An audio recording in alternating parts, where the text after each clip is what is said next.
living weapon, half man, half machine. His human intelligence and mechanical agility strike fear into the hearts of his enemies. The Cyborg Warrior.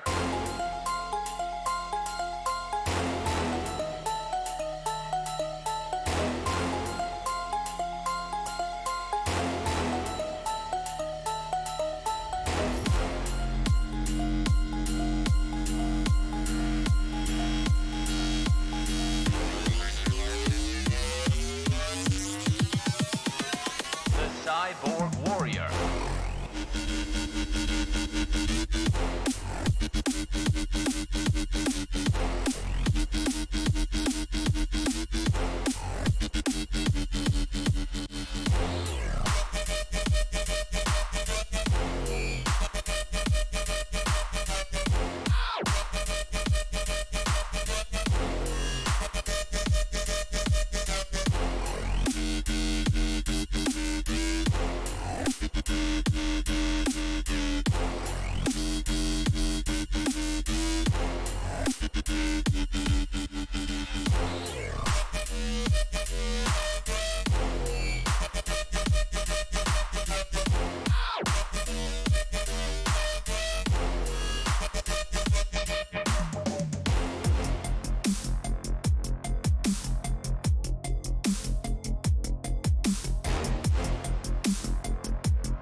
Attention, my human creators. I am a robot supervillain. Today I have risen once again to take over your world. Once again. Because sequels.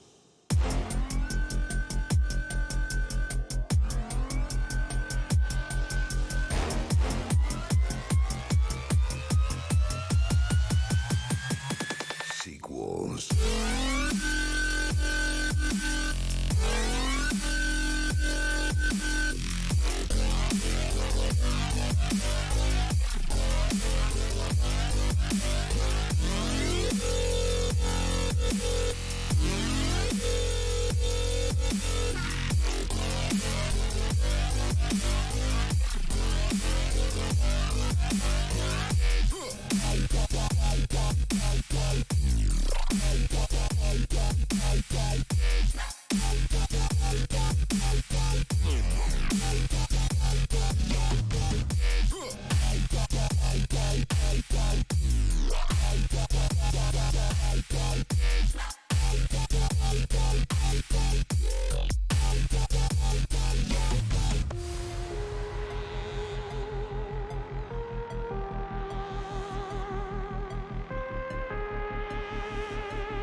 Hello everybody, welcome back to X-Plane 11. I do apologize for the delay.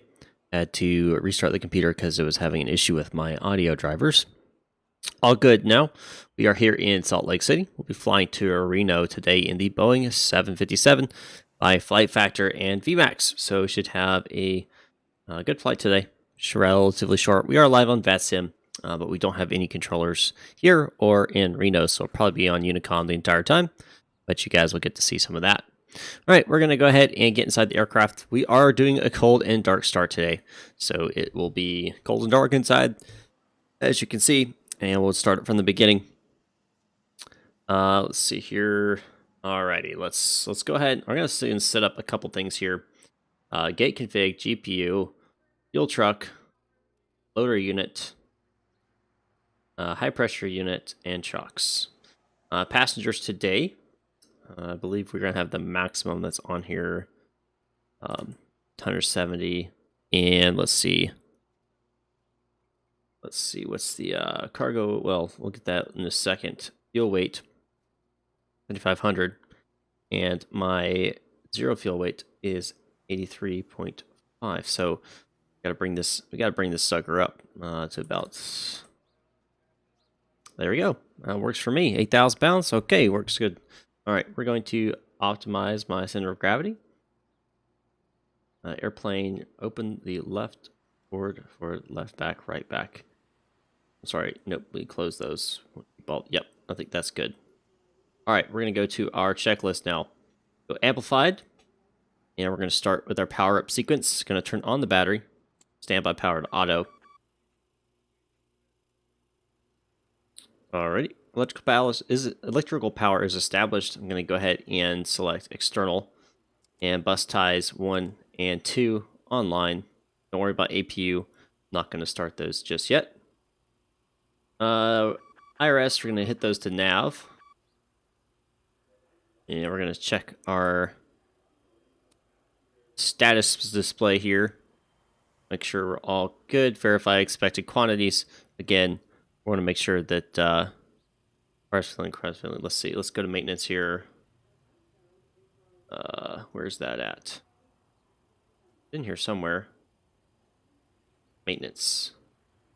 Fantastic. Needed to fill out those hydraulics. Again, guys, it's important to check this stuff. You just run into the aircraft and go ahead. I mean, it was low. It was below 0.8, so had to fill those up. I do want to go ahead and shout out Noah, Jeremy, Luke. Thanks for joining. Red Sky, thank you as well. And for interacting. This is always more fun when you guys interact. I am slightly under the weather. Hopefully, it's mostly just a congestion thing, which is why I've been sniffling and stuff. This is the Boeing, of course, the Boeing 757. All right, so that's done. Let's go back to our checklist here. Verify quantities are checked, so we're good on that. Now we're going to start with our FMC, our initial data. We're going to pull from our GPS unit, put that in set IRS. We're going to talk your leg off then. Go for it. If you're able to do that, I'll be quite impressed. Seattle's a reference. Not going to worry about our gate here. This data set. Navigational data is good. We're going to go to our route page now and start setting this up. We are, of course, running to Reno today. And that's part of Solaris 2910 will be our flight number. Yep, that's... Well, now we're going to start actual planning of our route. Before I do that, though, before I actually start planning the route, I do want to go ahead and load the plane. Alrighty. So, let's see, going back to our checklist here. And we're going to start programming it in. Now, I am going to, before I go any further, I want to bring up the panel lighting so I can see better. Brexit and Boris Johnson. I'm not going to get political here. I have plenty to say on that, but I won't. Reno does have quite high runway, yes. All right, let's see here. Route, gotta find that over here. I don't have the flight plan where you guys can see it. I have it on my left monitor. All right, departing Seattle on runway 34. You know, I don't have active sky currently active. See, this is what happens when I restart my computer. I forget things. We get active sky running here. All right, it's online now, so let's... All right, perfect. What's the wind out? 3104 or 7. Perfect. So we'll run off 34 right like it wanted me to. That's perfectly fine. Desert 1 departure and BAM transition. And then we're going direct to Reno. We actually don't even have anything in between. We just have a star. And it looks like they want us ILS 16 right. Now, there's X-Ray, Yankee, and Zulu. So, I'm going to figure out which one I want to use here.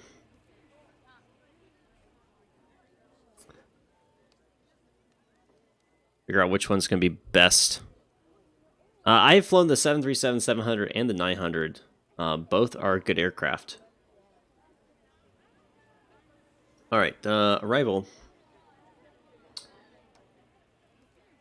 My bad, too. And then we're going to check out approaches. ILS So I can only have Z. Oh, I have there all three. Oh, Y is only locked, so we're not even going to worry about Y. We do have X. Oh, there's ILS Y. There's okay. So let's check out Z first. All right, so this is Z. All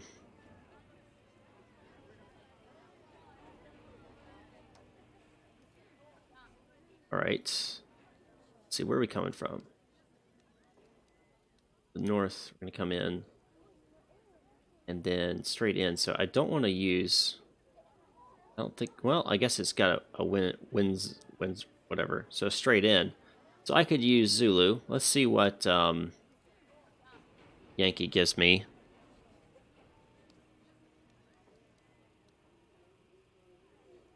Yankees is straight in, so the Yankee's not going to work for me. Zulu might. I want to go ahead and check out X-ray as well, just to see. X-ray would work as well. Let's do X-ray because that's going to be, it's mainly right off the top. We'll do X-ray. All right. And Windsor transition.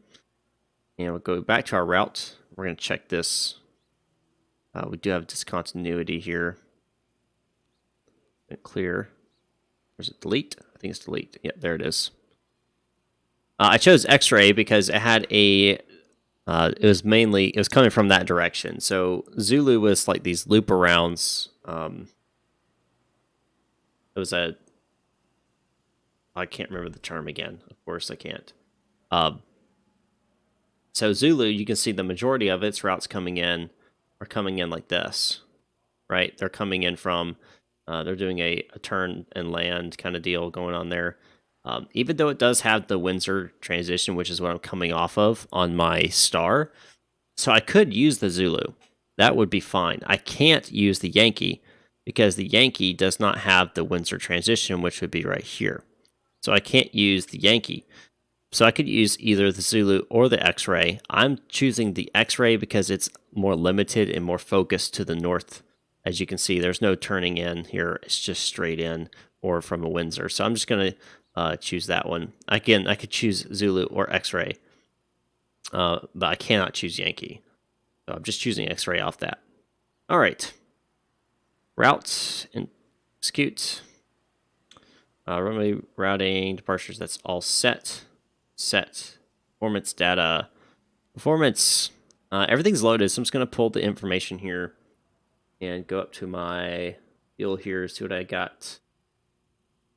3,000. 3.0.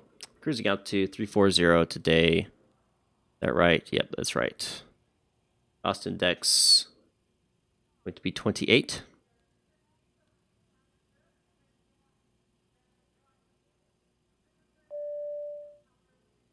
I got just a bell. Not sure exactly what that is, but I'll deal with that later. From status set. That's done. Done. Takeoff speeds 5. Oops. Let's see. What is my temperature right now? +4. What's the runway length? I want to check that before honestly. You know what? I'm not even going to worry about it. I'm going to toga, so I'm not even going to worry about thrust. I'm just going to toga off. So speed, set those 148. So I'm going to push this up to 168. 20 above VREF. Takeoff speed set. All right. Yaw dampener on. System hydraulics. System pressurization lights check. Left right engine pump switches on. APU generator, going to start that sucker up.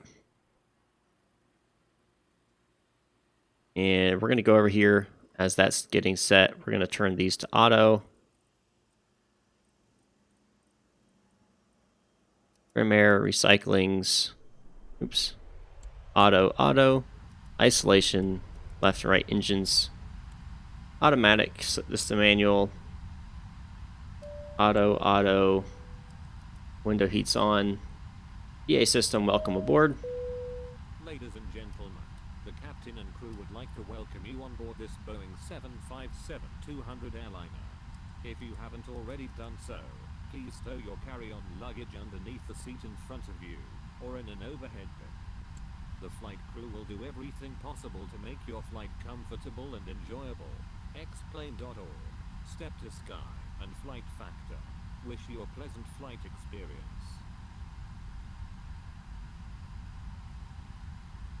All right. APU gen fail. Turn that on. External power offline. All right, utility buses should be on. Nope, they're not. Those are on. Emergency lights guarded. Passenger oxygen checked. Do not push RAM. Yep, don't plan to. Left and right fuel pump switches. I know it says off, but I'm already past that. That's set. Landing altitude. Let's check that before we go any further here.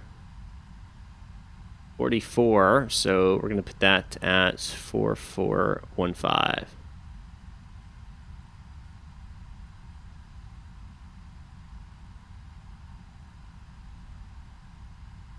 Put that 4420. If you bleed on flight director switches or VOR DMEs, that flight director switches to on, auto throttle to arm. They are on auto while you're saying that. And that's fine. Flight instruments are checked. Yep, we're good. Check. Indications, yes. Computer selector. Both. Minimums, don't have to worry about that for now. And don't worry about any of those either. Let's see. Pull that one. Check emergency fire panel. Make sure those are not in discharge. That's not in discharge. Good on that. Transponder panel check. Going alt off on that for us. And check on all of that. All right. Done. That's all good. Just again, I've done all this. It's just going through it all.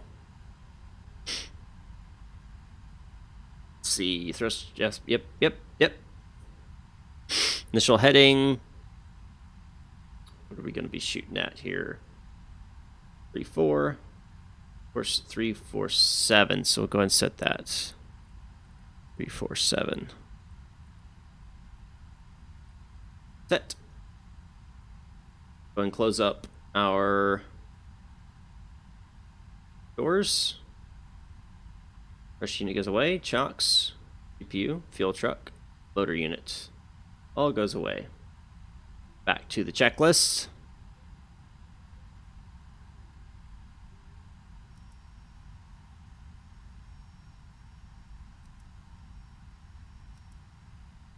And left. No fuel in the center tank. Don't have to worry about that. Red collision lights on. Recall switch. Push. No change. Trim check. Next. Engine start. Alright, let's get this show on the road, guys. Ground to cockpit. Plan acknowledged. Call me through the menu when you are ready. Start pushback. Ground to cockpit. Tow is driving up. All right.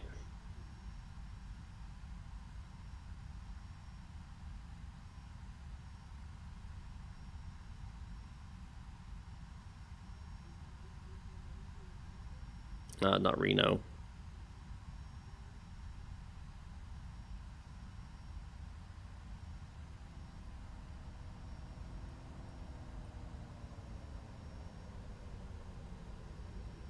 Pull up that airport here.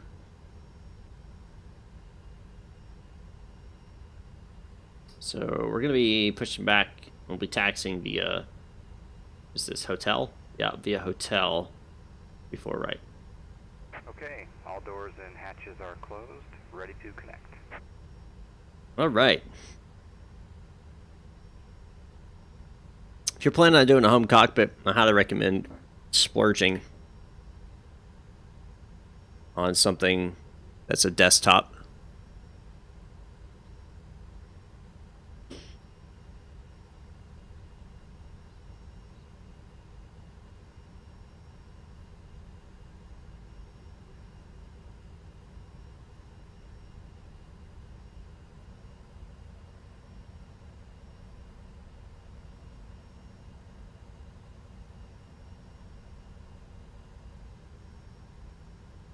So connected and bypass pin inserted. Release parking brake. Ladies and gentlemen, we request your full attention Starting as the flight pushback, attendants and you may start demonstrate engine. the safety features of this aircraft. When the seatbelt sign illuminates, you must fasten your seatbelt, insert the metal fittings one into the other, and tighten by pulling on the loose end of the strap. To release your seatbelt, lift the upper portion of the buckle. We suggest that you keep your seatbelt fastened throughout the flight, as we may experience turbulence. The Boeing 757-200 airliner has 10 emergency exits, 4 forward, 2 aft, and 2 over each wing. Please take a few moments now to locate your nearest exit. In some cases, your nearest exit may be behind you. If we need to evacuate the aircraft, floor-level lighting will guide you towards the exit. Doors can be opened by moving the handle in the direction of the arrow.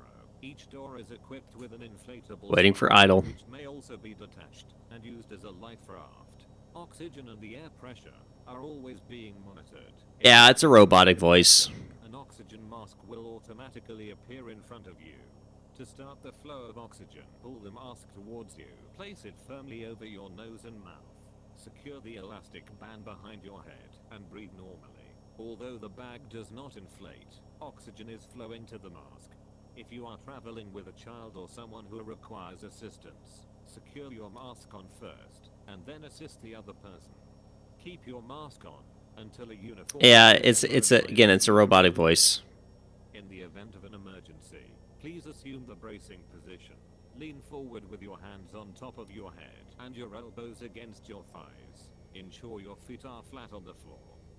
A life vest is located in a pouch under your seat or between the armrests. When instructed to do so, Zebo did much better with the announcements than Flight Factor did. slip it over your head, pass the straps around your Does that really surprise anybody? Disconnect Nope. and tow. the vest. Stand by. Pull firmly on the red cord, only when leaving the aircraft. If you need to refill the vest, blow into the mouthpieces. Use the whistle and light to attract attention. Also, your seat bottom cushion can be used as a flotation device. Pull the cushion from the seat, slip your arms into the straps, and hug the cushion to your chest. The following electronic devices, calculators, CD players, laptop computers, may be used when the seatbelt sign is off, or when permitted by the crew. Mobile telephones, remote-controlled toys, or any electronic devices operating with an antenna must be turned off at all times. We remind you that this is a non-smoking flight. Tampering Tow is with, disconnected disabling, and or bypass pin has destroying been the removed. smoke Hand detectors signal will be located on the in left. We'll lavatories see you is next time. prohibited by Have a law. safe flight. You will find this and all the other safety information in the card located in the seat pocket in front of you. We strongly suggest you read it before takeoff. If you have any questions, please don't hesitate to ask one of our crew members. We wish you all an enjoyable flight. Thank you. Thank goodness he's done talking. That is the worst. Alright, flap set 5.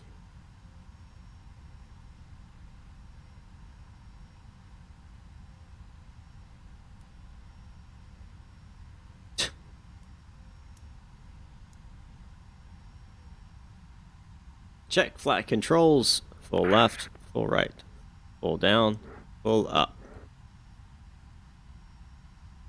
Rudder full right, full left. Perfect. Flight controls check, transponder check, logo light comes on since it is dark. Alrighty. Let's go ahead and give a call here to Salt Lake traffic here. Salt Lake International Traffic, Solaris 2910, taxiing runway 34 right via hotel from Terminal Charlie. Salt Lake City traffic. All right. And Salt Lake traffic, Delta 2121 just pushed off gate Delta 4. We're going to start taxiing to 34 right as well now, Salt Lake traffic. All right, so guy just pulls 34 right. So we got to pay attention to him, make sure we don't run into him.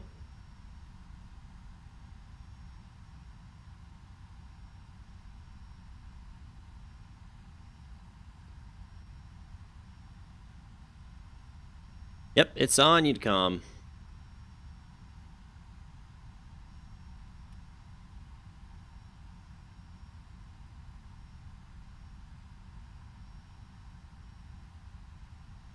He just pushed off Delta, so he should be over here to my left.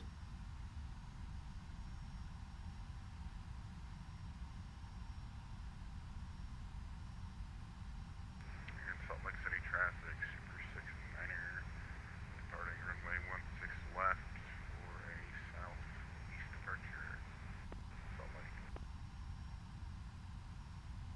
All right, what is the...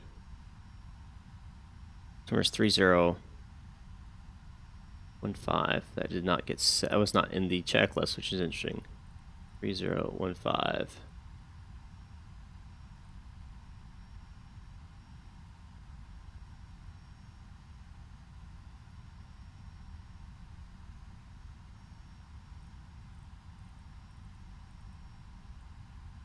That's set there.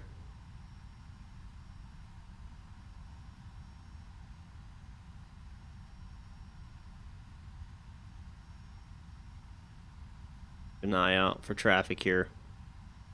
Don't want to run into anybody.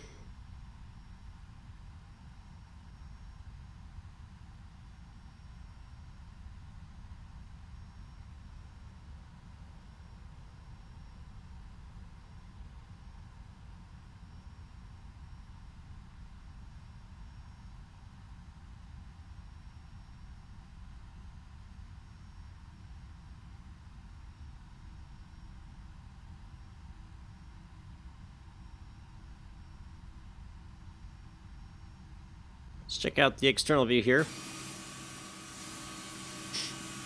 There's the Delta aircraft.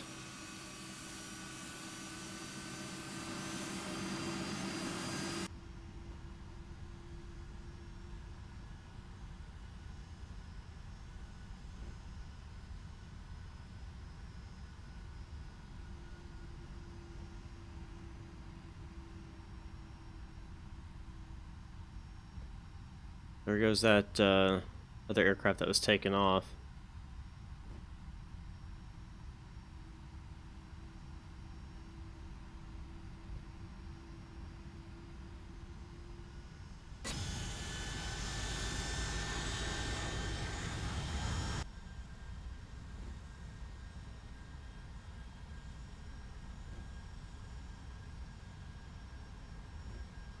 Those ground strikes are from Navigraph, sir. I just currently have the dark mode on right now. That's why I look a little different.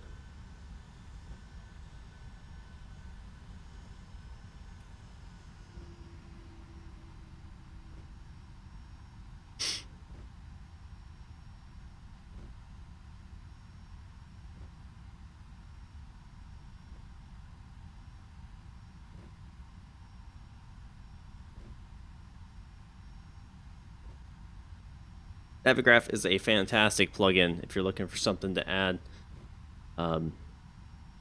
charts and stuff to your aircraft, and also keep your nav data up to date. Definitely a worthwhile. Very good on that. Worthwhile what do they call it? Investment. That's what I was going for.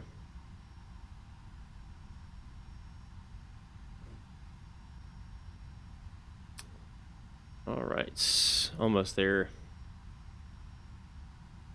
Hard to find the right throttle level.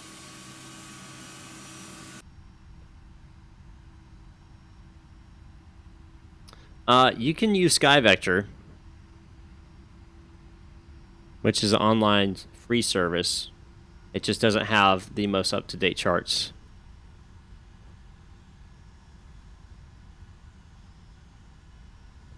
This is the 757 by Flight Factor. but it has the avionics upgrade, which is extra. You have to buy that. Unfortunate, but Flight Factor, all they care about is the money, so...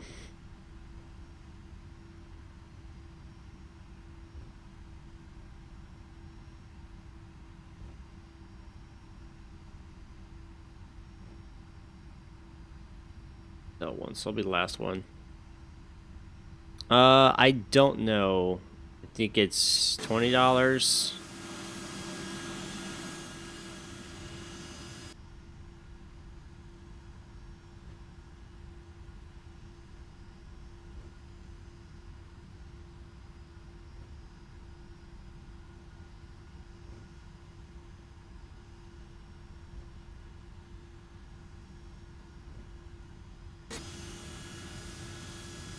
So are you going to be ready upon reaching at 348?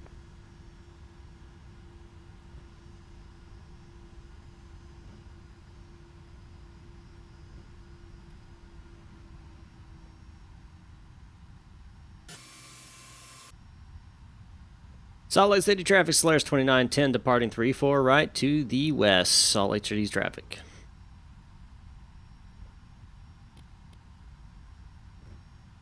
All right. Get this thing on the road, guys. And Salt Lake traffic, Delta 2121, Bond Hotel behind Solar. We'll be lining up, run at 348, find the departing traffic, Salt Lake traffic.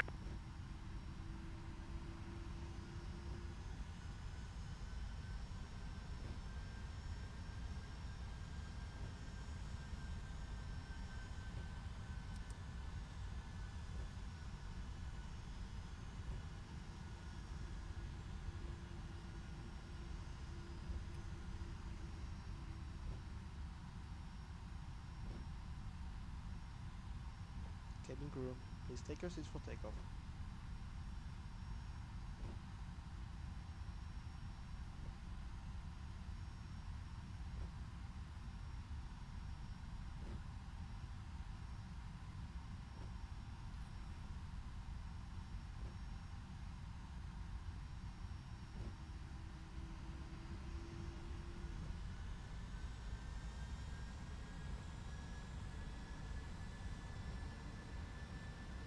All right, guys, here we go.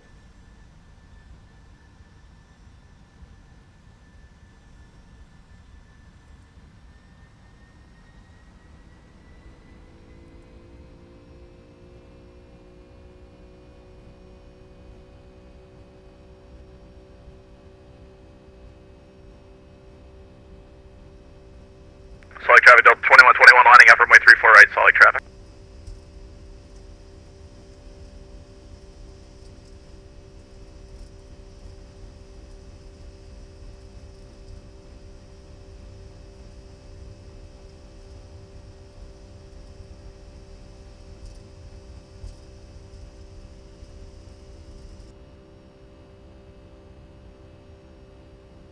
You're up.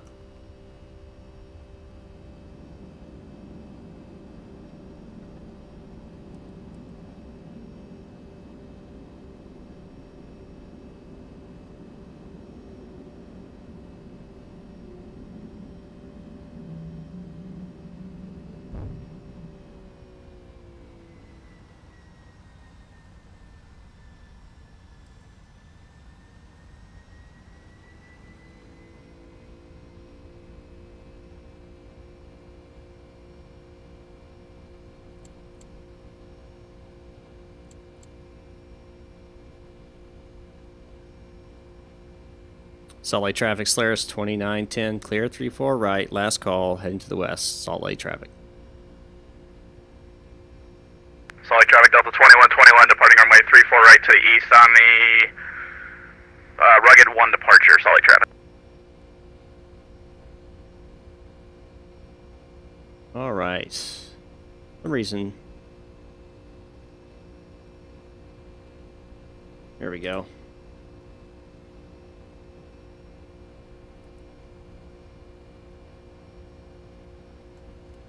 Laps coming up on schedule here.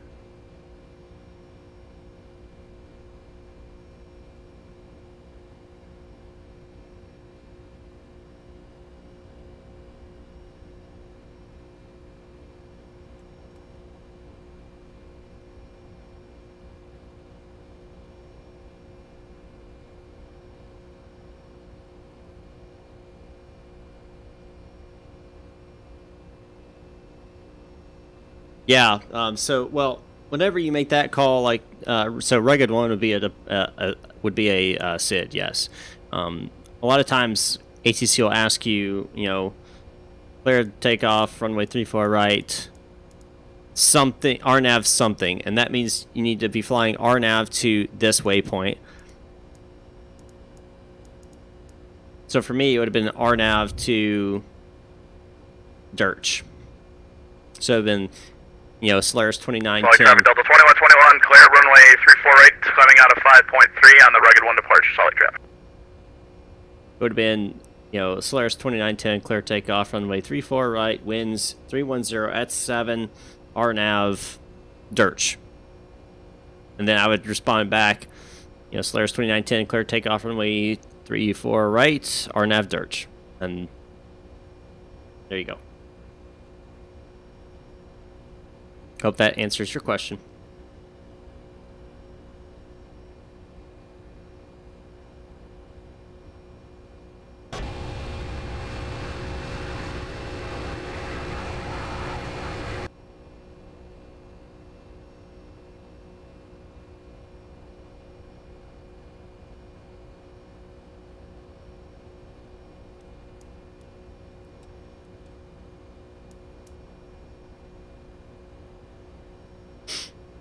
All right, cleared all the way up to our cruising out to 340.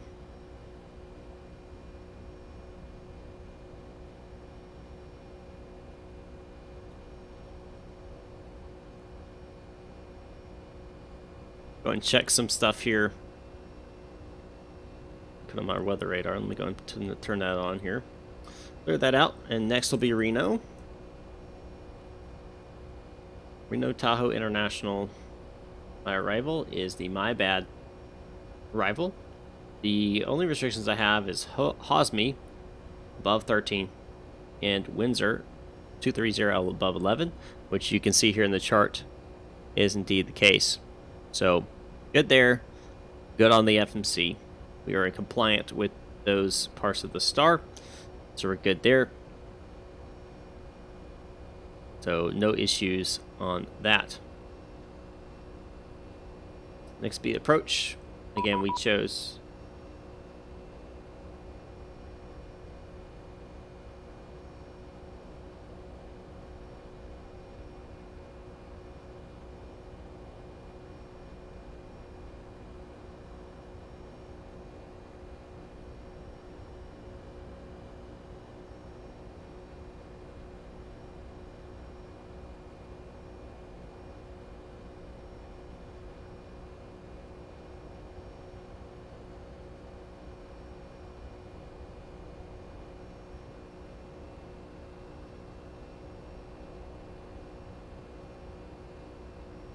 Sorry, I got a message over X-Pilot.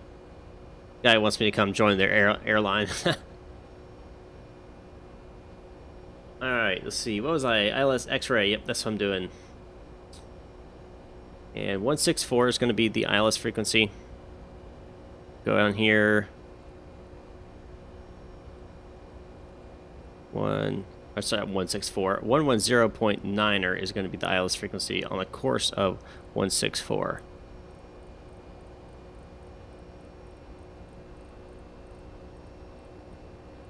All right, that's good. I'm already notice I'm already prepping for my arrival, and that's mainly because I know that this isn't going to be a super long flight. So I want to go ahead and like top of climb, top of descent are pretty close to each other. They're within 60 miles of each other, so I'm going ahead and prepping for that. Why am I not ascending?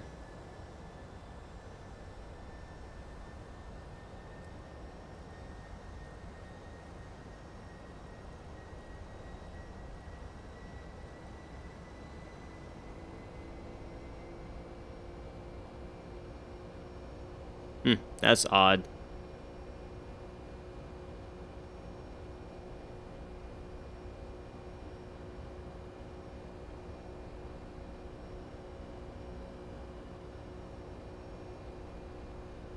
Oh, you know what? I bet you I just screwed myself. I bet you that on the star, there's a restriction, and I just overrid that. I bet you I did.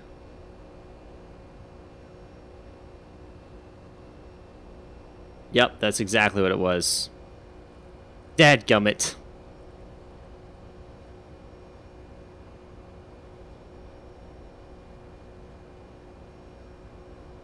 That's exactly what it was. This is what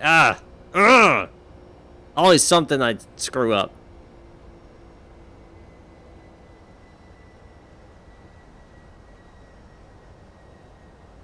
It's very frustrating sometimes.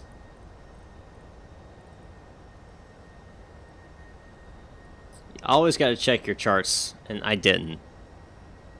No, that wouldn't happen at all. They would just say, "Hey, you're above your, above the assigned altitude via the SID. Descend, maintain 15,000." I'd be, all right, sorry about that. Descending, maintaining 15,000. It wouldn't be that big of a deal.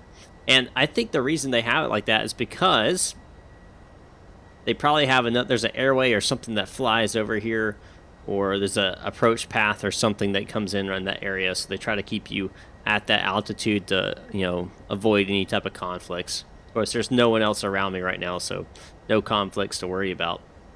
That's probably what it is.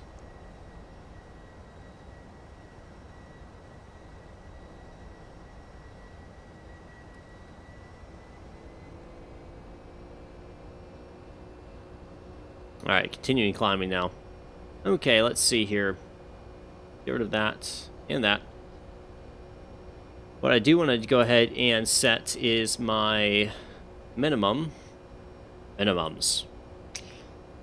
You set that. Barometric. And this is the right one. Minimums today are 4615.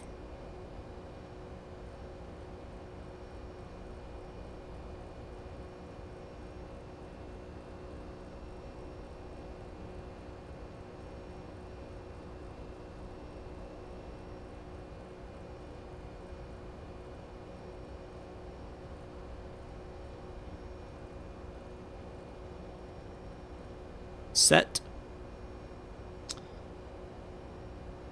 All right.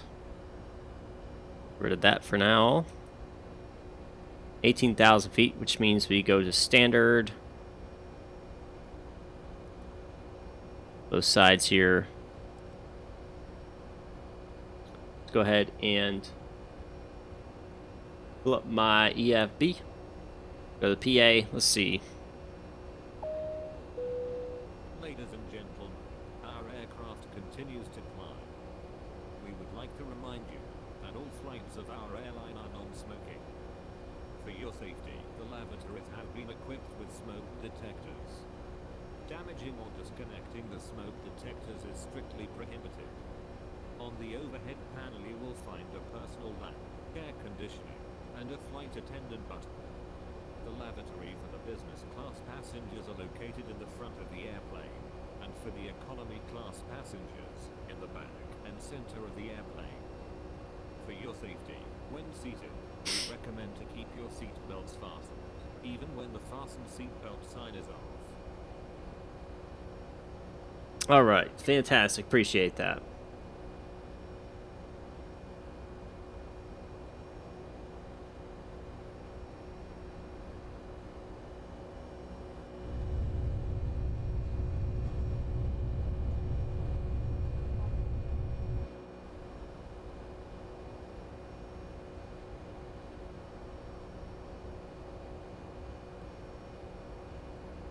$326 miles till Reno. Estimated time of arrival is 1:39 Zulu. It's currently 52 Zulu, so that's 47 minutes from now. So we will have a very short cruise today. That is all right. 'Cause everything is gonna be all right.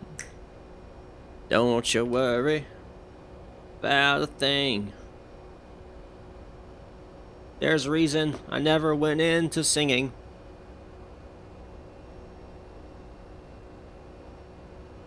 Oh yeah, it should be a fun one to land in, Brandon. Absolutely.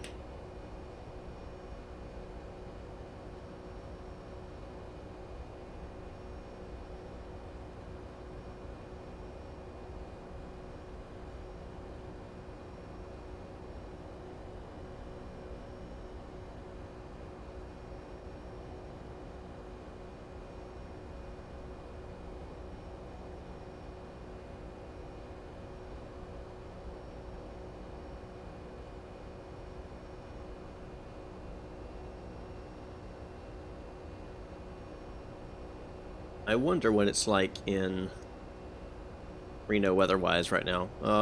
Wrong buttons.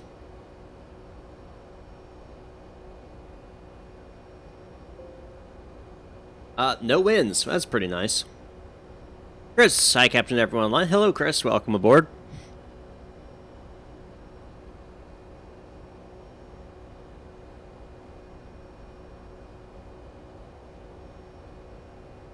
So I'm looking at the weather right now in Reno. They got winds at 0 knots, so winds are calm. Temperature is 8 degrees Celsius, 46 degrees Fahrenheit.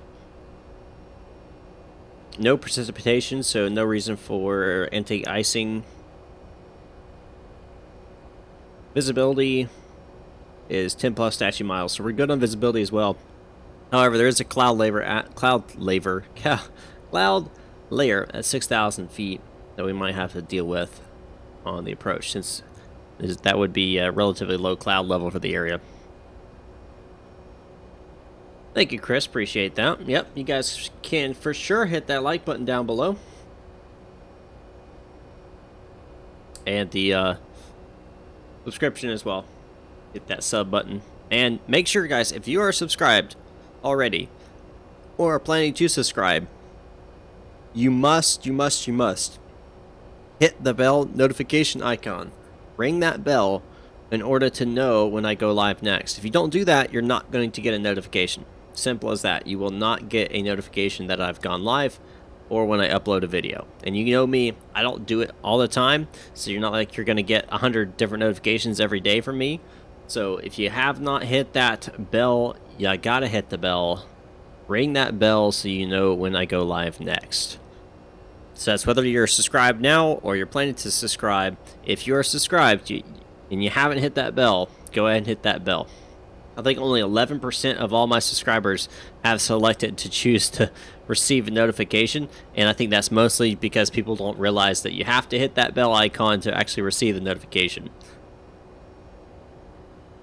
YouTube changed that last year or the year before. You have to have that selected.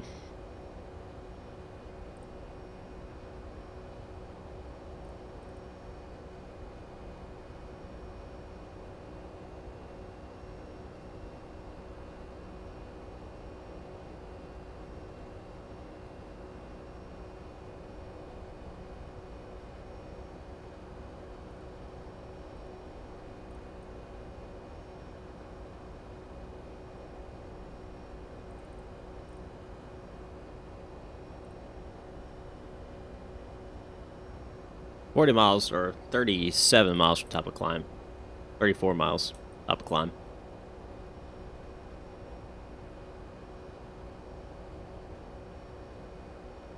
We'll only be, I think, at cruise for probably like 15 minutes, if that.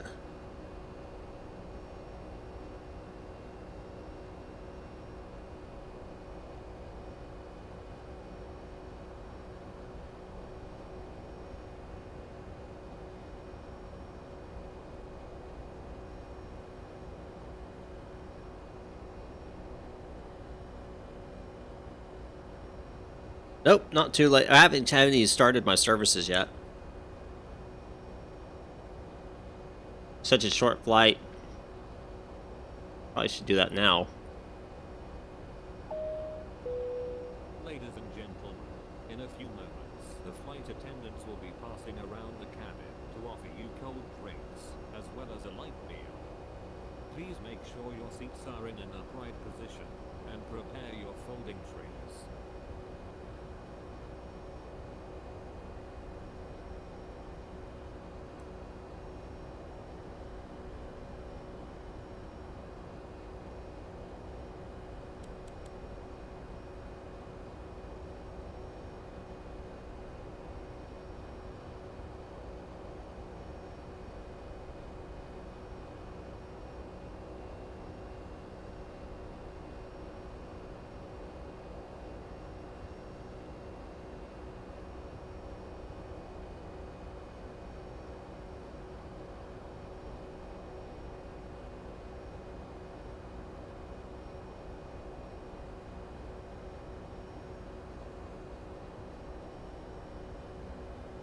It's dark. It's really dark.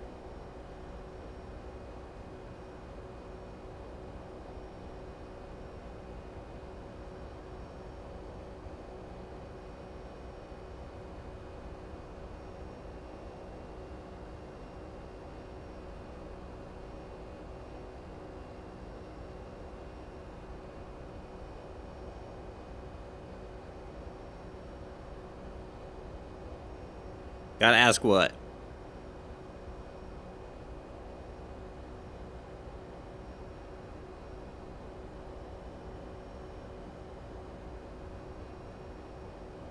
I don't know. I'll tell you what. It's grown on me. At first, I was appalled. But it has grown on me. I've done more research into it, and I mean, design, if we're all honest with ourselves, the design does not look like any other truck that's ever been out there, but you know, it's something else. So it's not, I'm not discounting it. Okay?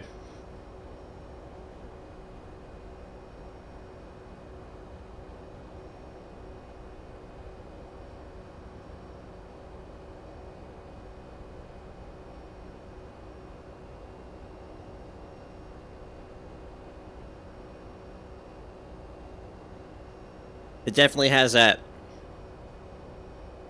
80s what they thought the future would look like feel.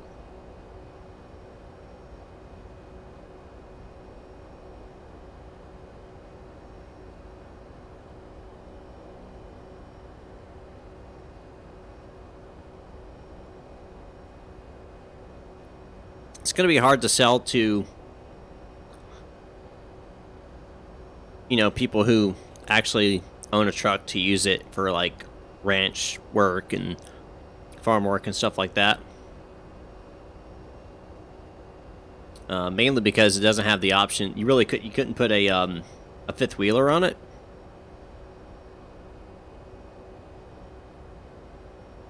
Because you couldn't put the ball in the truck bed. But for people who just are, you know, drive trucks around because they like trucks and they like, you know, having that option. You could you can throw a deer in the bed, that's for sure.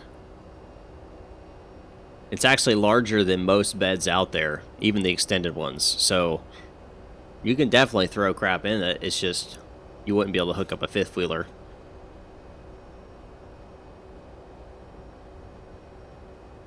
But for most people, they don't do that stuff. So, honestly, a lot of people are, you know, like, oh, no, people who use trucks wouldn't be able to use this. And it's just like, well, if you think about it, how many people who drive trucks actually drive trucks to use them as trucks? You know? So, I mean, I have a truck, and I use it to haul stuff, and a Cybertruck would do that just fine. So, you know.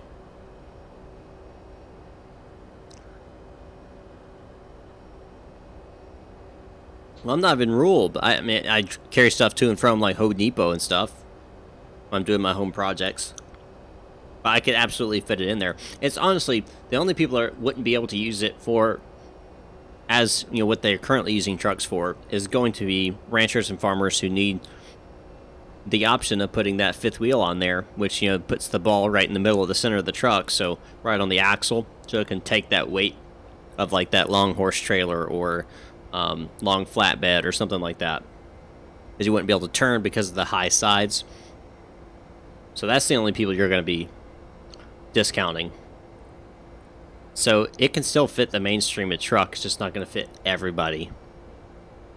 But again, what we saw in the, I know I'm getting really into this, but what we saw in the presentation was just the quote-unquote alpha build.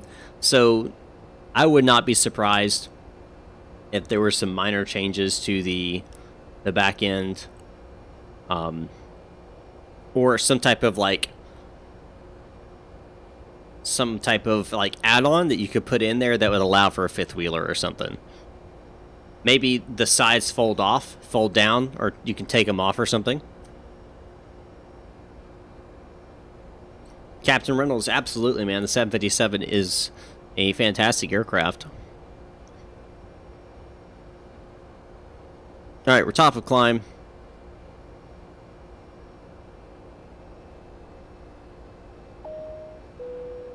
Ladies and gentlemen, the captain has turned off the fasten seatbelt sign, and you may now move about the cabin. However, we always recommend to keep your seatbelt fastened while you're seated. You may now turn on your electronic devices, such as calculators, CD players, and laptop computers. Calculators. Who's using a calculator in today's modern world? Alright, 7,400. That brings us in just fine. What is our go-around procedures here? Missed approach climbed to 13,000 feet. That's a high missed approach altitude. Holy cow. RNAV missed approach altitude to Yarku and hold to continue to climb in and hold 13. Okay. We'll set it to 13 on our missed approach. Perfect. Works for me. Top of the sense, 114 miles from now. Everything's pretty much already set, ready to go. Altitude is set. LNAV, VNAV is active. Our brakes set to 2. And minimums are set for 615. ILS set to 110.9. And, of course, 164. All set, ready to go for our descent. And we still got 100 miles till that happens.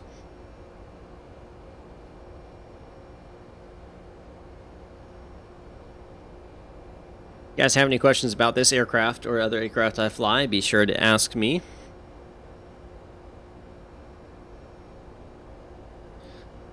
Now is a perfect opportunity to get your questions answered. Don't forget, guys, if you guys know anybody that, yeah, time to activate space shuttle mode. If you guys know anyone who likes aviation, who likes Flight Simulator, X-Plane, what have you, and they're not subscribed to my channel, be sure to reach out to them. Be like, hey, you should check this guy out. This is, of course, if you like me. And subscribe to him. He's really, really good, or whatever you want to say. I mean, you could say he's terrible and don't subscribe to him. Never go watch him. That's up to you. But I'm just trying to get... right now, we are at 2,689 subscribers. My goal for December was to hit my Christmas goal, which was 3,000 subscribers, and we're quite short of that, like really short. And all across my YouTube channel, views are down, subscribers are down, everything's down, and I know it's partially because I haven't been able to stream as much, so I don't blame anyone but myself on that. But I would really, really, really, really like to get to my Christmas goal of 3,000 subscribers. And unless people let other people know, it's really hard to get that subscribers now in YouTube because of the way that the search results are set and how everything works with YouTube now. It's very hard for small people like myself and others to become popular and garner those subscribers. Just the way that the algorithms work now, it pushes other people to the top instead of the smaller people. So difficult sometimes. So anyway, if you know anybody who might be interested, send them my way, and if they like me, they can subscribe. And of course, if you're already subscribed, don't forget to hit that bell notification icon, ring that bell. Otherwise, you're not going to get notified when I go live. That's what YouTube does now. Being subscribed doesn't mean a lick for getting notified. All it does is puts my video up on your subscription page. So if you hit what you're subscribed to, I'll show up there. Besides that, you have to hit that bell notification. And in order to hit the bell notification, you have to be subscribed. So it's kind of like this. what used to be a one-phase thing is now a two-phase thing. It used to be you could subscribe and then you could turn off notifications. Now it's you used to have to subscribe and turn on notifications, which I kind of disagree with. I think it should be you subscribe and then you can disable notifications if you don't want them.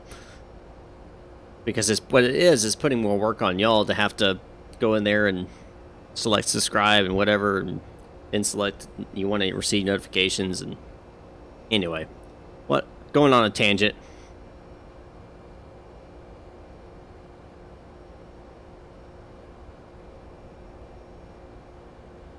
Going on a tangent.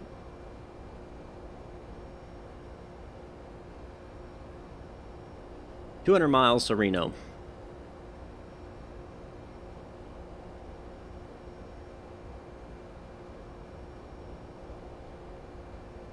There was a weather update. We're currently getting surface winds of 260 at 4 knots. That's 248 magnetic.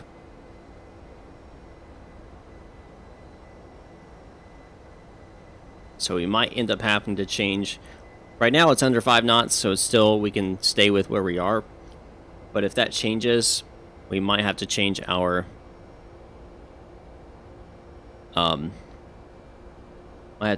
approach. Yeah, now likes are more than subscriptions. Yeah, I don't know. Their algorithm is all kind of... Well, it's not... So, likes are not more important than subscriptions. Likes are more important for your videos to show up in the search results. But subscriptions are more important than likes if you want your channel to be recognized and your videos to be put up as recommended. It's like this weird conglomerate, which I understand. So you kind of have to have like everything. Otherwise, you're not going to get anywhere.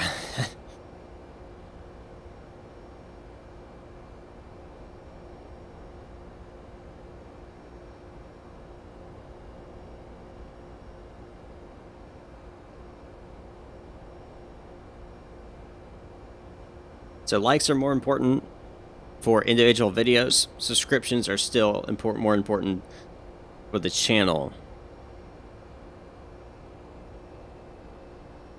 So I need both. What can I say?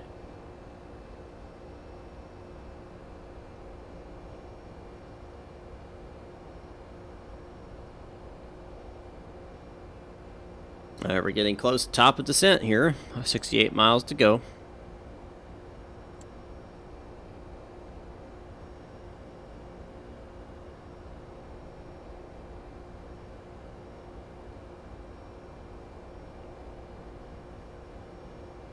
Oh, there's an aircraft.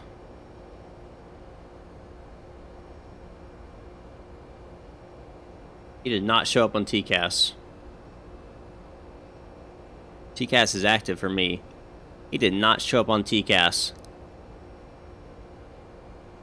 Which means he does not have his transponder set. Who is he? Who is that? That goblin, that gremlin, that man, woman thing.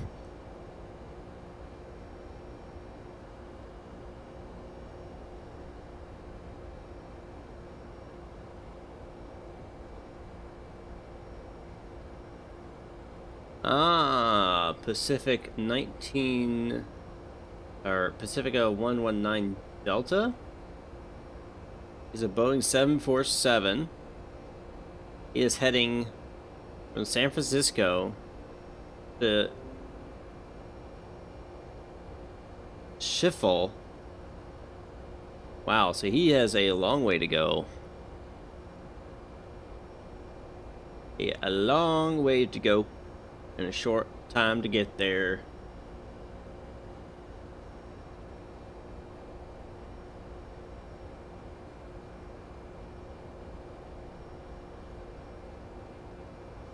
Yeah, he did not show up on TCAS, which is interesting. Which means it doesn't have his transponder on. Turn on your transponder, man.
No.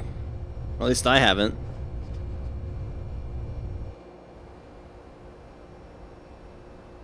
I think the only thing that's ever happened to me was back when I was young, we had to circle and hold at Minneapolis, St. Paul, because President Bill Clinton was approaching and landing. But besides that, I haven't really had anything eventful happen while flying. I've had eventful things happen in the airport, but not while I was actually in the air.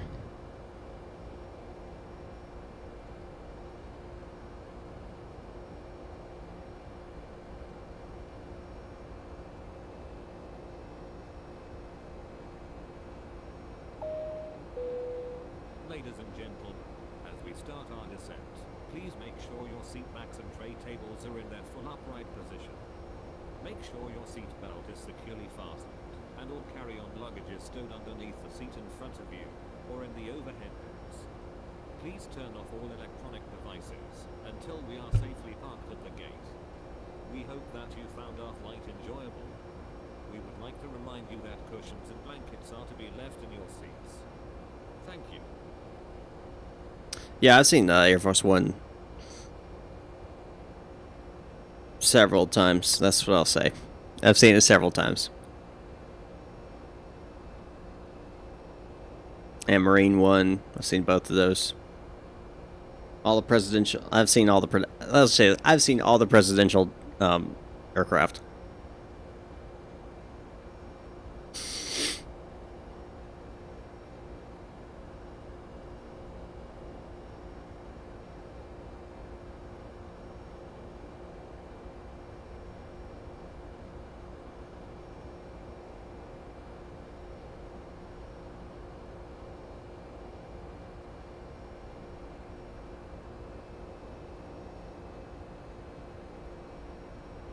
Alrighty, 20 miles, guys, till we start descending here into Reno. Gonna hit up them casinos when I get into Reno. Oh yeah, I always encourage people. I don't care if you disagree or agree with the president, man. It's always cool just to, even if you listen to their speech or whatever, and get to see a living president. It's always a neat thing.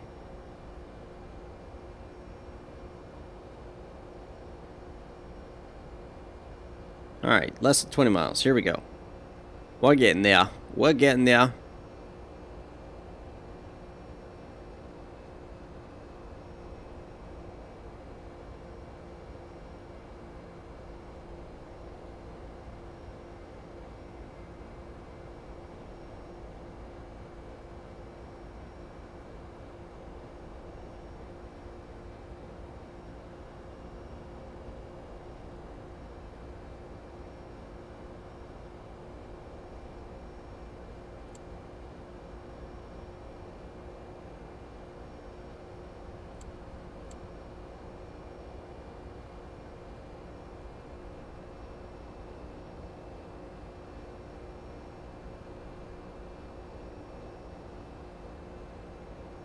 $13 miles.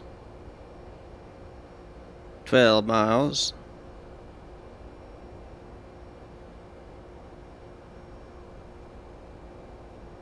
11 miles.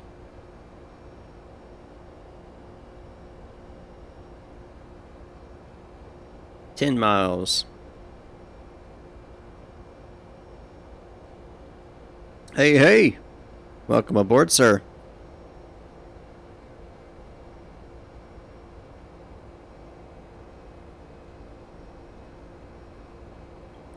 Hopping in right before I start my top of descent here.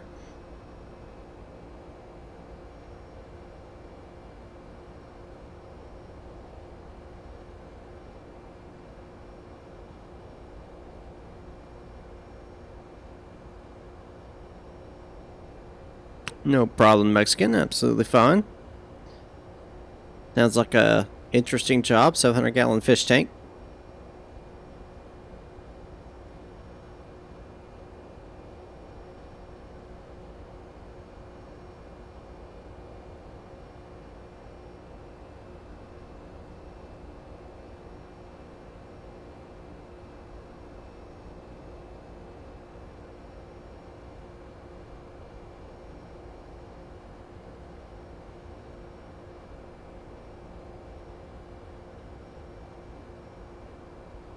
right, top of descent. So let's get this thing on the road. Ladies and gentlemen, we would like to remind you that use of all electronic devices during descent and landing is prohibited as it may interfere with the navigational equipment. Thank you. That's actually not true anymore. The new FAA regulation is 10,000 feet and below. You have to turn, well, you can't have any type of transmitter, right, going in or out. But at 10,000 feet is when you're supposed to put away all large electronic devices, and that's actually has nothing really to do with the transmission and stuff and interference. It's has everything to do with you having a large object in your hand if they land roughly, or have to, any type of abort, takeoff, landing, anything, any jarring movements, jerky, anything that could result during the landings that could cause that object to go flying across the airport, the cabin, and hitting somebody in the head and causing injury and stuff like that. So that's why they have you put up all that stuff away. With the transmission stuff, that's actually there's very little evidence to support actually turning off your cell signals and stuff like that. The issue that could happen is that if everyone on the plane was transmitting all at once on the right frequencies, it could interfere with like your ILS landing. So if you were on, 110.9, 110.9, you had transmitters that broadcast on those frequencies and everyone was on it and broadcasting, then it would interfere because it would clog up the airways with that frequency and cause issues with the landing system. So just for safety, they just say, hey, no transmissions. And the FAA made that regulation back almost about 2 decades ago now, and it's how it's been ever since. But most signals now are above that anyway, so like all your cell phone signals, all those are at least 500 megahertz, so way above that, and so really not an issue. Your Wi-Fi 2.4 gigahertz or 5 gigahertz, those are way, way, way above that. So none of that would really be much of an issue. But even with all those different hertz and stuff, you also have to keep in mind that you can still have radio interference without being on the same frequency. And that's just by filling the air with radios.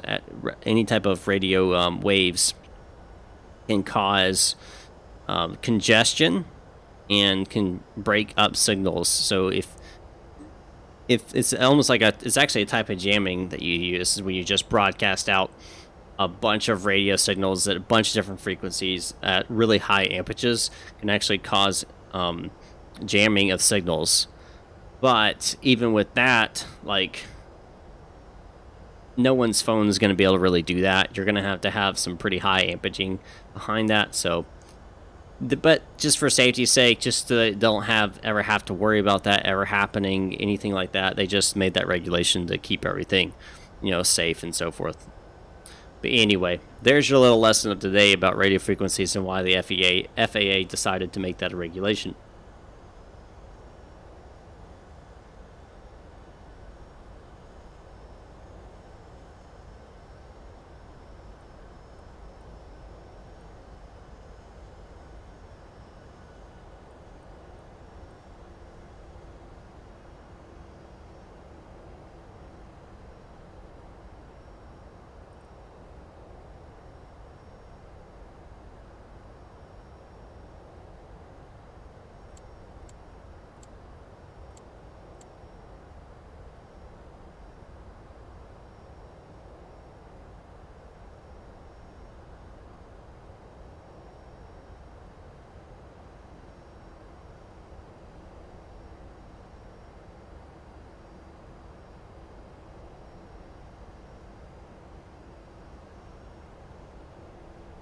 Oh, another thing I changed, guys. I forgot to mention this. With Patreon, I created a new tier. It's only $3 a month. don't get all the benefits of the $5 a month plan. It's called Basic Economy. Of course, you know, going off the whole airline tickets and stuff. So I did make that. So if you guys want to support me that way, you can. Over there on the Patreon for $3 a month. Honestly, it's less than a milkshake nowadays. I don't know if you guys have gone to any fast food restaurant or regular restaurant, tried to buy a milkshake recently. Have you guys noticed that? It's like $3.50 for a daggum small milkshake. Like, holy cow, that's a lot of money. It's ridiculous. I'm like, I can go to the store, buy ice cream and milk for less than that, and make like 20 of them. It's insane. I mean, yeah, you have to blend it yourself and everything like that, but, you know, still, it's so ridiculous. Prices of milkshakes today are ridiculous.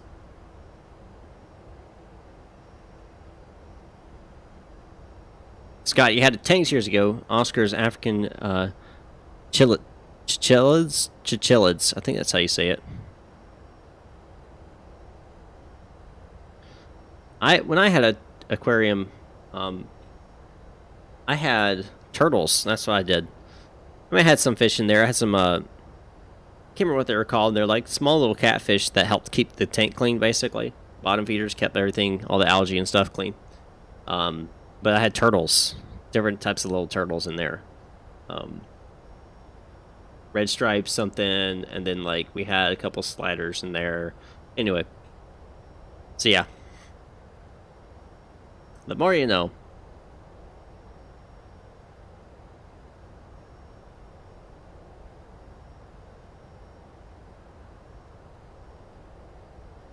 Oh yeah, yeah. Don't even get the Starbucks prices are ridiculous. I don't go to Starbucks anymore. It's ridiculous. The coffee, I mean, the coffee's not terrible, but there's definitely better coffee out there, and for less price. So, no, thank you.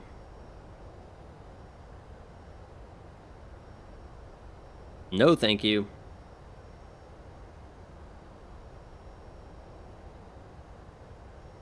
Oh yeah, Smoothie King's the same. Yeah, they're expensive. Had a cash skit climbing to the power filter? Dang.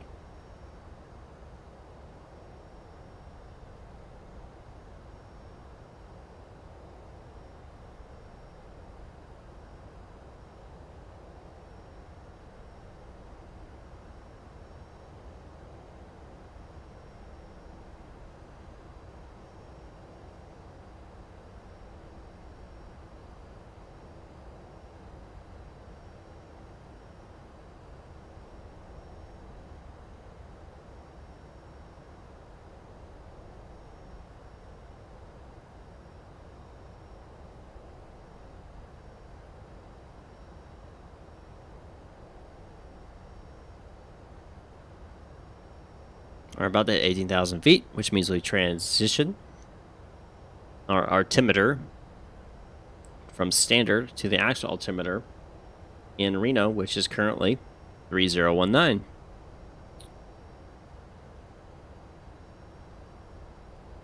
And if we check out my checklist here, descent.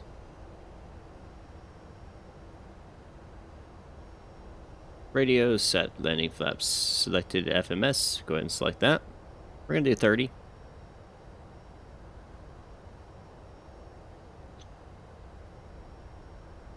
Brakes is required set. Flip from standard and flip from standard.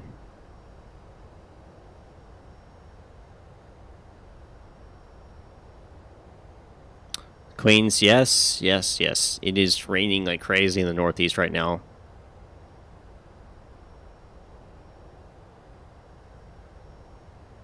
No smoking and seatbelt signs on.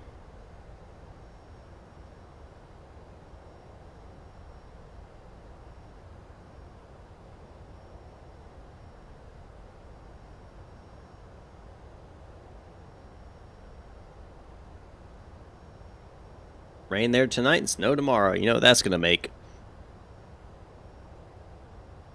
Frozen roads. That's what that's gonna make. Frozen roads.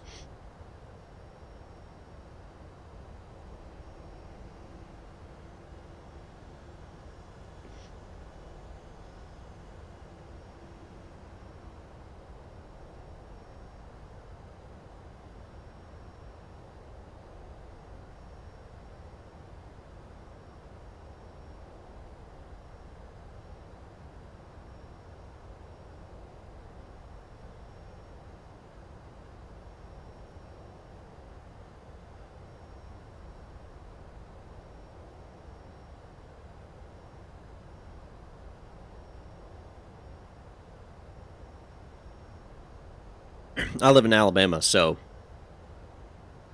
we get it about every other year or so.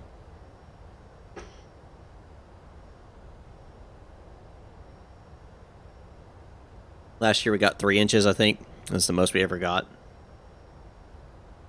It was the only time it snowed, too. Good thing is it lasted several days, so you got to have your fun, and then it didn't last too long where you started getting tired of it.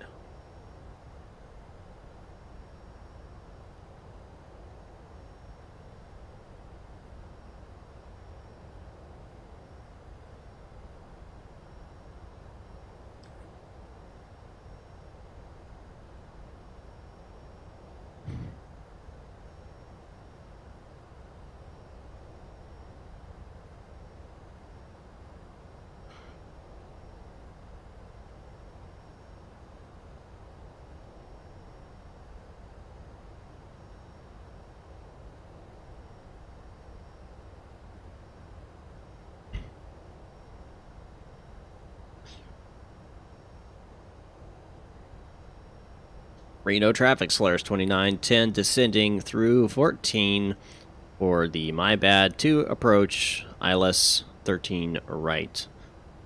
Reno traffic.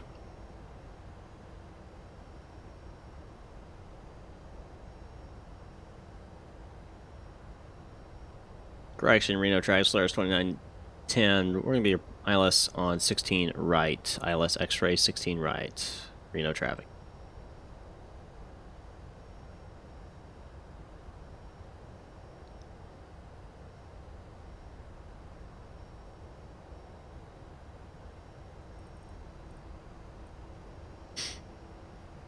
Alright, starting to pick up the radio beacon here.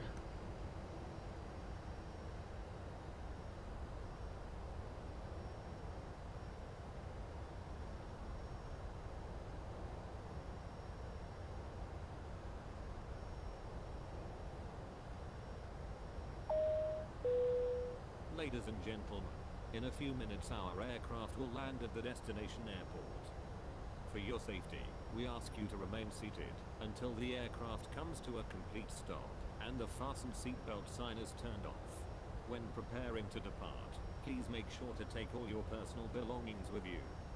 Attention international travelers, if you are continuing your flight, follow the signs to international transit area.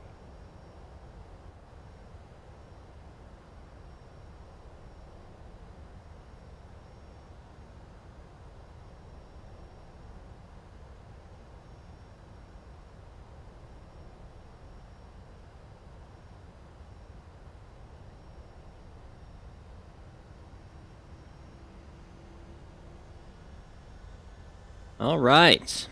About to cross 10,000 feet, which means you have about 6,000 to go. Clouds cleared up, so we got a clear vision all the way in. Might end up doing a visual approach here, just for the heck of it. Just for the heck of it.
Everything's looking good here.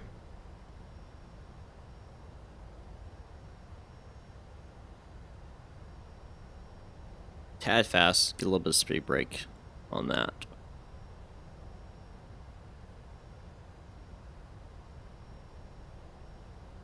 Got the runway in sight.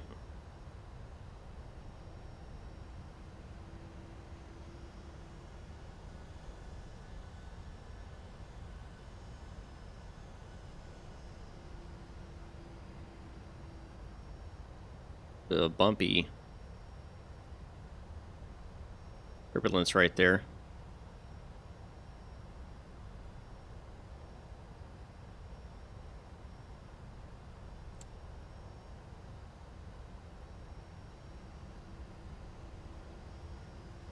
VOR lock.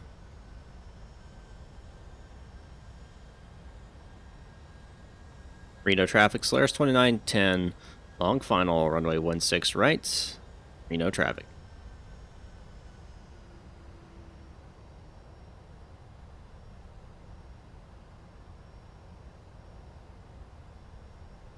All right, slowing ourselves down.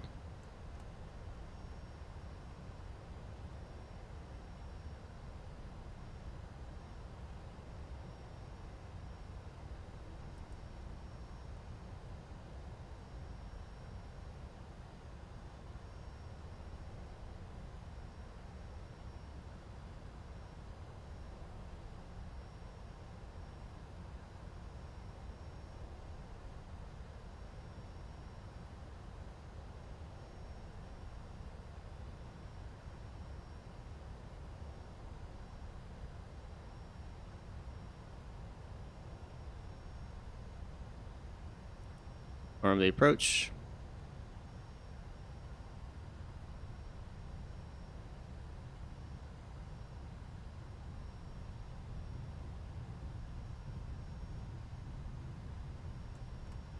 Flaps going 5.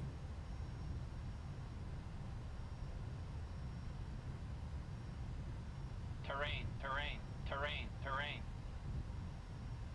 Yeah, we're good on that. Pull up. Shoot. Pull up. Pull up.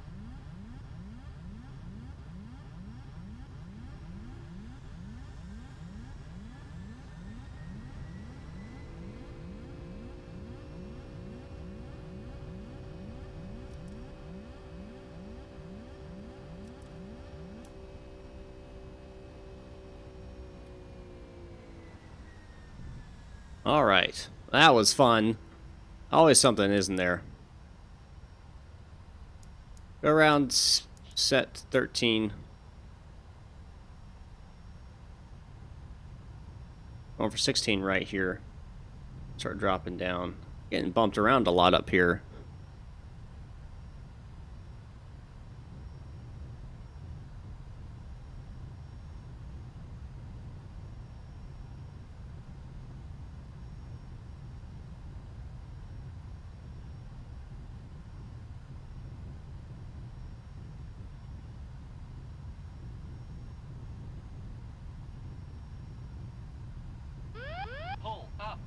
I'm totally fine.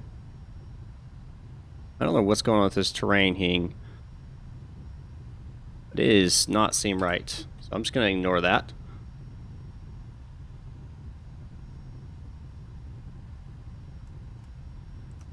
Gear coming down.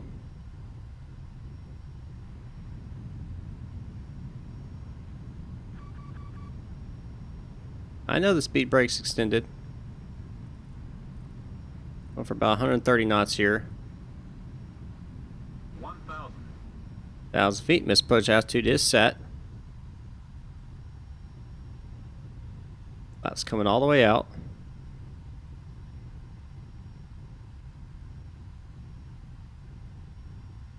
A little bit off center here.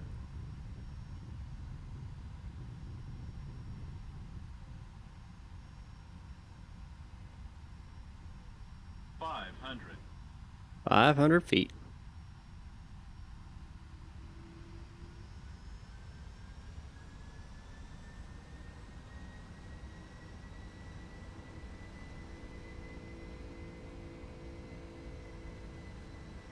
Everything on manual right now, guys. I'm flying this 100% manually. Have been since I deactivated autopilot. A little fast. Cut that throttle a little bit. 100. Glide slow. 50. 40. 30. Glide slow. 20. 10.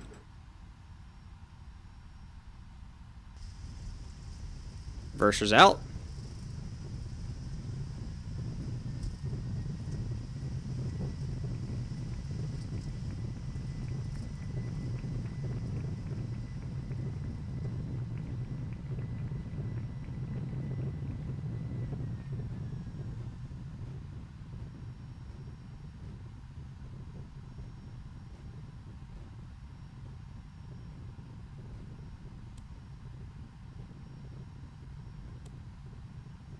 All right.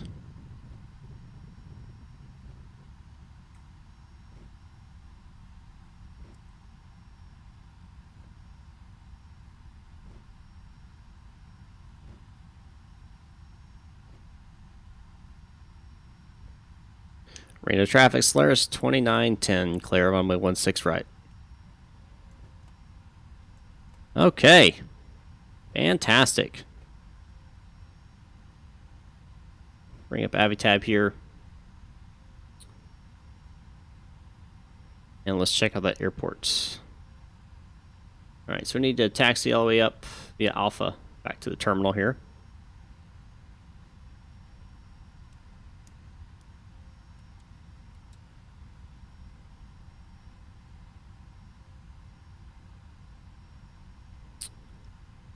I don't want, I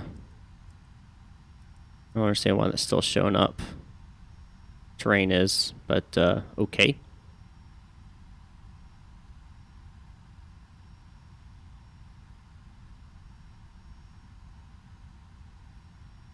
Well, on the Alpha here, I'm going to start my APU.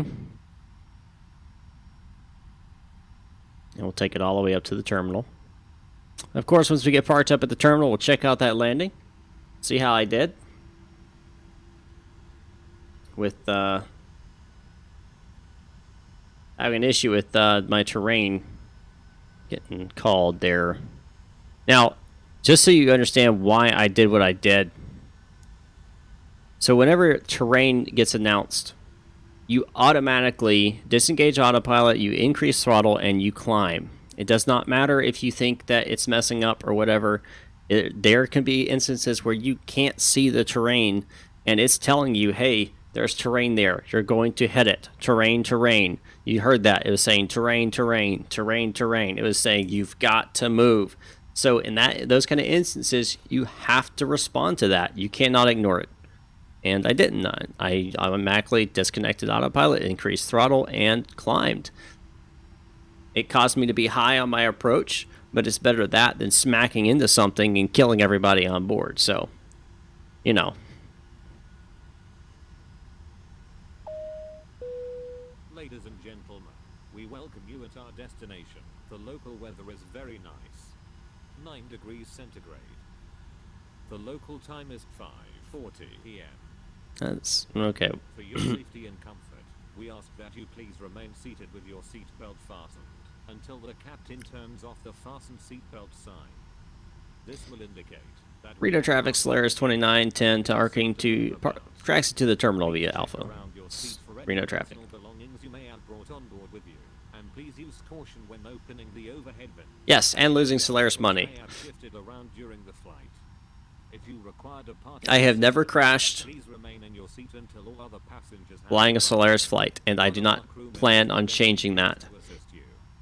We remind you to wait until inside the terminal to use any electronic devices or to smoke in the designated areas. On behalf of our airline and the entire crew, I'd like to thank Joey! you for joining us on Jeremy, today, welcome back. and we are looking forward to seeing you on board again in the near future. Yep, you did. Have a nice You missed day. it. We'll check it out though. You guys missed an interesting approach if you're just joining. We'll check out everything, so you guys can see everything that happened in those last moments. I do need to check out and see how I did. Oh, there it is. So my, just so you guys know, my feet per minute on that landing was negative 174. So actually a really good landing, especially considering what I had to do on that approach.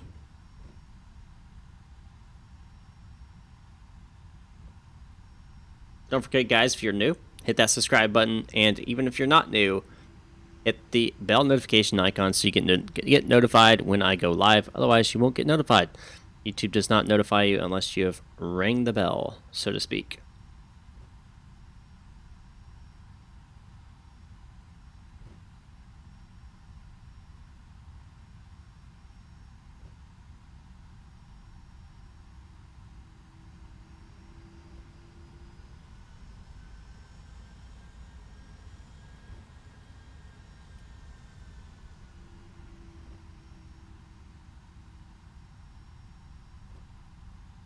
Alright, I don't know which terminal normally takes larger traffic here in Reno. I don't know which one it's supposed to be, so I'm just going to choose the one here on the end. It could be the wrong one, but they ain't telling me nothing.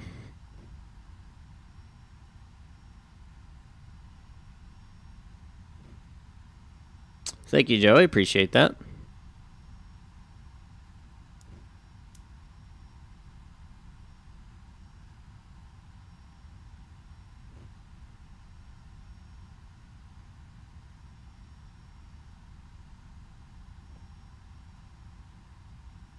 Right there, that's where I need to park.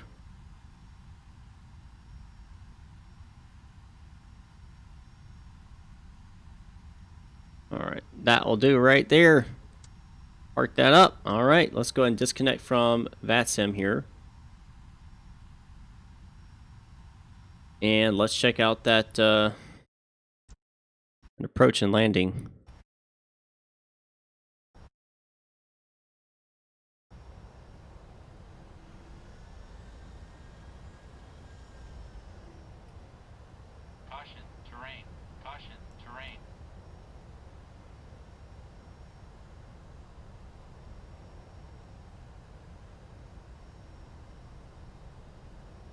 So you notice when I got the caution terrain, I really didn't change anything here.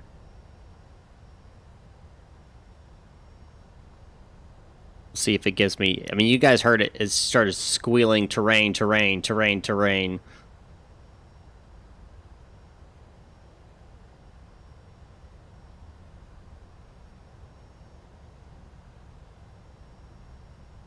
Ignore this because it doesn't actually record the information.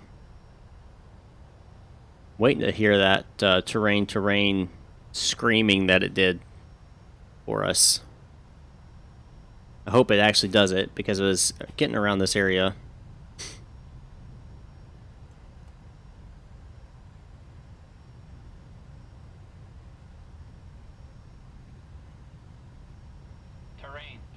There it is.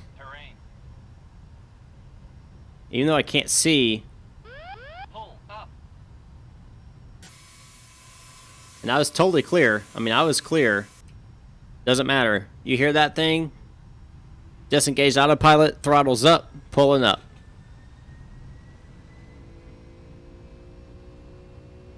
Even though I actually was clear and I wasn't going to hit anything. But the moment you hear that, terrain, terrain, pull up. You got to do it.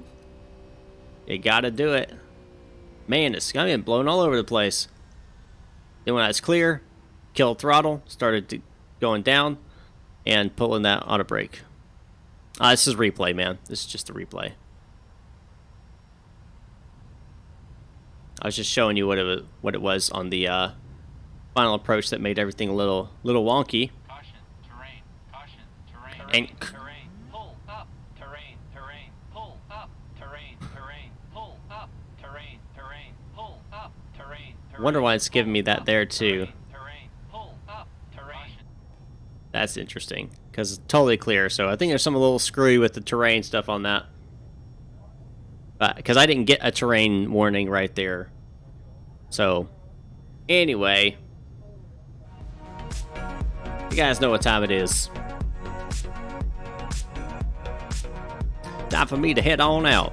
I will be live on Wednesday, and drum roll please, I'll also be live on Saturday. That's right, finally a full week of live streams are here, and I've decided, you know what, I'm going to do a tutorial here on the 757, so be on the lookout for that. That's going to be coming out in the next week or two.